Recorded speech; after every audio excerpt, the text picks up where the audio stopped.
حضرت فاروق اعظم کا زمانہ ہے. ایک عورت مسجد نبوی میں نماز پڑھنے کے لیے جاتی ہے.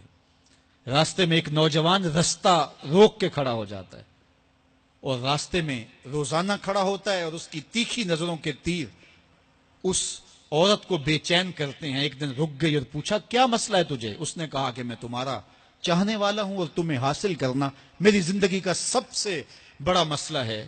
اگر تم بولو تو آسمان سے تارے بھی توڑ لاؤں. اس نے کہا مجھے تارے نہیں چاہیے، میری ایک ہی خواہش ہے، اگر تم وہ شرط پوری کر دو تو پھر جو تم کہو گے میں اس کے لیے حاضر ہوں گی. اس نے کہا جلدی بولیے، میں ہر آرزو پوری کرنے کے لیے فرہاد بن جاؤں گا، مجنوں بن جاؤں گا.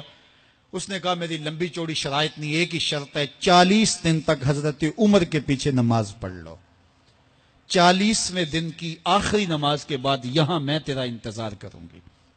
اس نے کہا کہ یہ کون سا مشکل کام ہے. 40 دن تک حضرت عمر کے پیچھے نمازیں چلتی رہیں.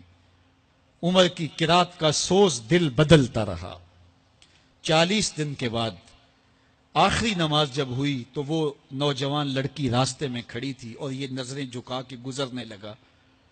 تو اس نے آواز دے کے کہا حسب وعدہ تیرے لیے حاضر ہوں. اس نے کہا خیر سے کھڑی رہو، عمر نے دل کا تعلق رب سے جوڑ دیا ہے.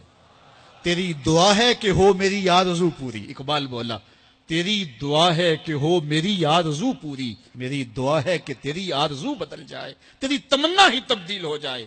آرزوؤں تو ساری زندگی پوری نہیں ہوتی. کاش ہے کوئی زندگی کا رخ ہی پھیر دے، کوئی زندگی کی سمت ہی تبدیل کر دے.